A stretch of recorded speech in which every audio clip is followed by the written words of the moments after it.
স্থানীয় সরকার, পল্লী উন্নয়ন ও সমবায় উপদেষ্টা আসিফ মাহমুদ সজীব ভুঁইয়া বলেছেন, জুলাই গণ অভ্যুত্থান পরিবর্তে শুধুমাত্র রাষ্ট্র সংস্কার নয়, আমাদের ব্যক্তিগত রাজনৈতিক দল ও সামাজিক সংস্কার জরুরি। মঙ্গলবার ওসমানী স্মৃতি মিলনায়তনে জাতীয় স্থানীয় সরকার দিবস উপলক্ষে আয়োজিত এক অনুষ্ঠানে প্রধান অতিথির বক্তব্যে তিনি একথা বলেন। তরুণদের দেশ গড়ার অঙ্গীকার, জনসেবায় স্থানীয় সরকার স্লোগান নিয়ে এবারে স্থানীয় সরকার দিবস পালিত হচ্ছে। উপদেষ্টা আসিফ বলেন, অত্যন্ত দুঃখের সঙ্গে দেখতে পাচ্ছি আজ অনেক রাজনৈতিক নেতৃবৃন্দ বিভ্রান্তিকর বক্তব্য দিচ্ছে। জুলাই গণ অভ্যুত্থানের পরিবর্তে বাংলাদেশের জনগণ সব দিকে ইতিবাচক পরিবর্তন দেখতে চায়।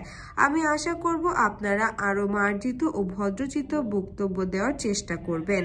তিনি বলেন, জনগণের সেবা নিশ্চিত করাই স্থানীয় সরকার বিভাগের অন্যতম প্রধান লক্ষ্য। এই মুহূর্তে স্থানীয় সরকার নির্বাচন নিয়ে জনপ্রতিনিধির দায়িত্ব দেওয়ার ক্ষেত্রে অনেকগুলো চ্যালেঞ্জ রয়েছে।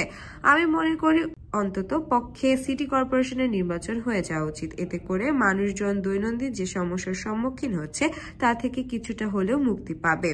আসিফ বলেন, বর্তমানে আইন শৃঙ্খলা পরিস্থিতি নিয়ে দেশের জনগণের মধ্যে শঙ্কা রয়েছে। জুলাই গণ অভ্যুত্থানে যেভাবে আইন শৃঙ্খলা রক্ষাকারী বাহিনীকে জনগণের মুখোমুখি দাঁড় করিয়ে দেওয়া হয়েছিল, সেই পরিস্থিতি থেকে আইন শৃঙ্খলা রক্ষাকারী বাহিনী এখনো উত্তরণ হয়নি। এটি একটি দীর্ঘমেয়াদী প্রক্রিয়া। তবে আইন শৃঙ্খলা রক্ষাকারী বাহিনীকে জনগণের নিরাপত্তা নিশ্চিতে আরও সক্রিয় ভূমিকা রাখার আহ্বান জানাবো।